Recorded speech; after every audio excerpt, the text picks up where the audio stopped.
आप सभी को प्रेज़ लॉर्ड। मेरा नाम सिस्टर लता बाग है। मैं पास्टर सुशील बाग की पत्नी हूँ और हमारी कलीसिया चलती है स्वर्गीय मन्ना निस्सी प्रार्थना भवन के नाम से भिलाई में। और इस सेवकाई में आने से पहले परमेश्वर ने हमारे जीवन में कुछ कार्य किए, कुछ गवाहियाँ हैं जिसके द्वारा आज हम सेवकाई के अंदर हैं। उस गवाही को मैं आपके बीच में आज शेयर करना चाहती हूँ। आज से 17 वर्ष पूर्व मेरी शादी मेरे हस्बैंड मेरे पति पास्टर सुशील बाग के साथ में हुई और शादी के 1 साल के बाद भी हमारा कोई भी संतान नहीं था। और जब हम लोगों ने कुछ डॉक्टरी चेकअप कराया तो डॉक्टरों ने मुझ में कुछ कमियां बताई और उन्होंने कहा कि अभी मैं मां नहीं बन सकती, मुझ में कुछ प्रॉब्लम है। लेकिन हम लोग उस समय ज़्यादा विश्वास में नहीं थे, हम लोग सेवकाई के अंदर नहीं थे, हम लोग केवल एक विश्वासी थे। इस कारण से हमारा विश्वास भी थोड़ा सा कमज़ोर था। उस दौरान एक प्रभु के दास ने कुछ वचनों के द्वारा में सिखाया, उन्होंने अंगीकार के विषय में मुझे बताया और उस दौरान मैं अपने गर्भ में हाथ रखकर अंगीकार को करने लगी कि प्रभु आपने मुझे संतान दे दिया है। और मैं यीशु के नाम से उसे आमीन करने लगी। और सच में परमेश्वर ने ऐसा किया कि बिना किसी डॉक्टरी इलाज के, बिना किसी ट्रीटमेंट के परमेश्वर ने मेरे गर्भ में बच्चे की आशीष को दी। और मैं प्रभु का धन्यवाद देती हूँ कि मेरे गर्भ में ये बच्चा बहुत अच्छे से बढ़ रहा था, लेकिन आखिरी 90वें महीने में कुछ परेशानी मेरे साथ हुई। डॉक्टरी रिपोर्ट में अचानक पता चला कि मेरा बच्चा जो है 6वें महीने के बाद से मेरे गर्भ में बढ़ना बंद कर चुका है। डॉक्टर ने कहा कि बच्चे की कंडीशन बहुत ज़्यादा ख़राब है, ये बच्चा पेट के अंदर ख़त्म हो सकता है।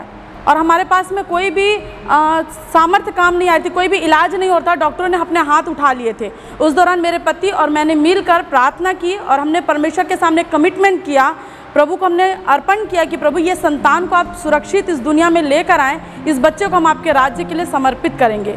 और सच में परमेश्वर का ऐसा अनुग्रह हुआ कि परमेश्वर ने हमारे जीवन में कार्य किया और बिना डॉक्टरी किसी बड़े ट्रीटमेंट और परेशानियों के मेरा बेटा इस दुनिया में जन्म लिया।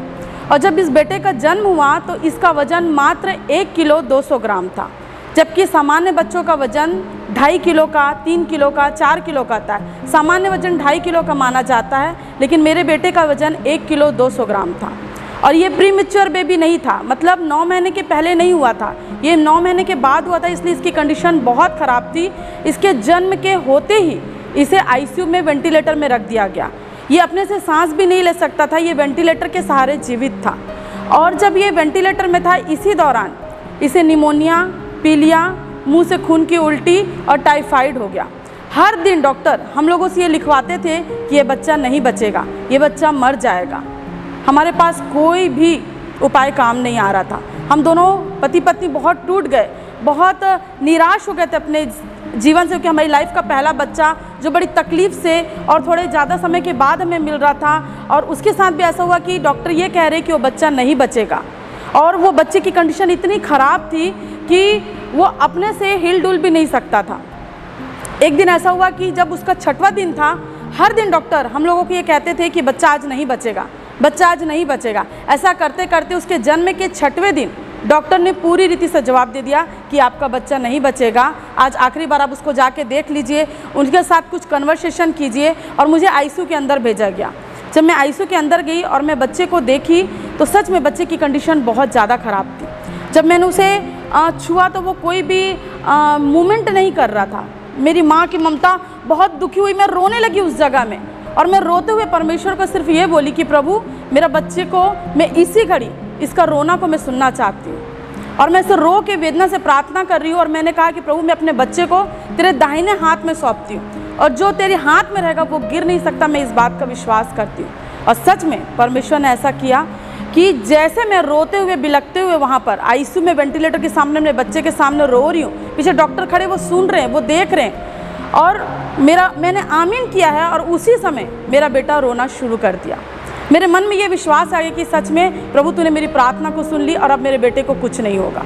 और मैं आईसीयू से प्रार्थना करके जब बाहर आ गई, हर दिन हम लोग ये अंगीकार करते थे। डॉक्टर ये बता रहे हैं कि उसे निमोनिया हो गया है, लेकिन हम अंगीकार करते कि प्रभु से निमोनिया नहीं है, वो ठीक हो चुका है। डॉक्टर बताते उसको टाइफाइड हो गया, लेकिन हमें कहते थे कि प्रभु टाइफाइड नहीं, वो ठीक हो चुका है। डॉक्टर कहते थे कि आज उसकी कंडीशन बहुत ख़राब है, वो नहीं बचेगा, लेकिन हम बोलते थे प्रभु आप उसे बचाएंगे। और ऐसा हम लोग निरंतर आईसीयू के बाहर बैठे हम पति पत्नी अंगीकार करते थे। और जब 7वें दिन हम आईसीयू में पहुँचे, जब काउंसलिंग का समय था, उस दौरान हमने देखा कि उस लिस्ट में मेरे बेटे का नाम नहीं है। हम लोग थोड़ी देर के लिए डर गए। क्योंकि लिस्ट में उसी बच्चों का नाम नहीं होता है जो बच्चे डेथ कर जाते हैं। और जब हमारी काउंसलिंग की बारी आई तो डॉक्टर ने हम लोगों को अंदर जब बुलाया तो डॉक्टर ने कहा कि आपके बेटे की कंडीशन पहले से अब बेहतर है और अब हम उसका अच्छा इलाज करेंगे और अब एक उम्मीद बंधी है कि वो बच्चा बच सकता है। ये बच्चे के जन्म के 7वें दिन की बात है। और इस 7वें दिन के एक दिन पश्चात रात्रि के समय मेरा मन बहुत वेदना से भरता, मैं रात भर सो नहीं पा रही थी। थोड़े समय जब मेरा नींद पड़ा तो अचानक मैं बेचैन और व्याकुल होकर उठ गई और मुझे वही वेंटिलेटर और मेरे बच्चे का दृश्य दिखाई देता। उस दौरान मैंने स्पष्ट परमेश्वर की वाणी को सुना और उस वाणी में परमेश्वर मुझसे ये कहे कि प्रभु चमत्कार कर चुका है। एक ऐसी स्पष्ट वाणी मैंने सुना और जैसे एक बच्चे को दूध पिलाने के बाद जब वो शांत होता है, ऐसे एक में शांति मेरे मन के अंदर आ गया और शांत होकर मैं सो गई।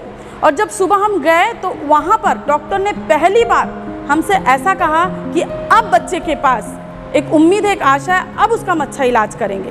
रात्रि परमेश्वर ने बातें किया कि प्रभु ने चमत्कार कर चुका और सुबह डॉक्टर ने कहा कि अब बच्चे का हम अच्छा इलाज करेंगे और अब उसके बचने का चांसेस हैं। और ऐसा करते हुए डॉक्टर ने जब उनका इलाज किया, वो 22 दिन तक हॉस्पिटल में एडमिट था और 12 दिन तक आईसीयू में एडमिट था। धीरे धीरे उसमें इम्प्रूवमेंट आने लगा और परमेश्वर का मैं धन्यवाद करती हूँ कि आज मेरा बेटा 15 वर्ष का हो चुका है और वो पूरी तरह स्वस्थ है, उसे कोई भी परेशानी नहीं है और वो प्रभु की महिमा करता है और उसे हमने प्रभु के राज्य के लिए सौंपा है।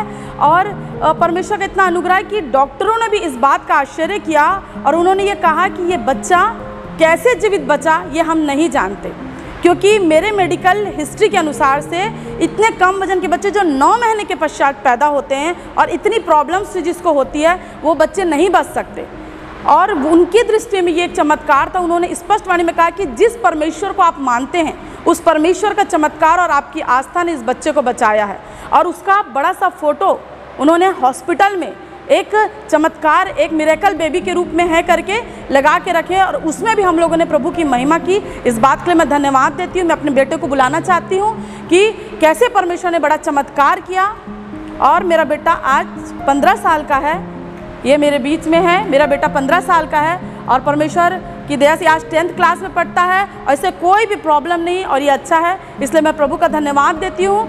प्रभु ने जो टेस्ट मेरे जीवन में लिया उसके द्वारा टेस्ट मनी बनी, जो परीक्षा आई उसमें जयवंत परमेश्वर ने किया, जिसके द्वारा उस गवाही के द्वारा हम प्रभु में और दृढ़ और स्थिर हुए और आज इस सेवकाई में इसकी गवाही के द्वारा ही हम यहाँ पर हैं। इसलिए मैं परमेश्वर पिता का कोटि कोटि धन्यवाद देती हूँ। यदि आपके जीवन में भी किसी प्रकार की परीक्षा है, किसी प्रकार का टेस्ट है, तो मैं आप लोगों से यही कहना चाहूँगी कि धीरज के साथ आप उस टेस्ट का सामना कीजिए, प्रभु पे विश्वास कीजिए। वो टेस्ट आपके जीवन के लिए आने वाले समय में एक टेस्टमनी बनेगा, एक बड़ी गवाही बनेगा और प्रभु की महिमा को खड़ा करेगा। मैं पिता का धन्यवाद देती हूँ। आज हम जो सेवकाई के अंदर हैं और प्रभु हमें जो इस्तेमाल कर रहा है वो उस परीक्षा, उस टेस्ट के द्वारा हुआ जो आज मेरे जीवन में टेस्टमनी के रूप में है। मैं प्रभु का धन्यवाद करती हूँ। आप सभी को प्रेज द लॉर्ड।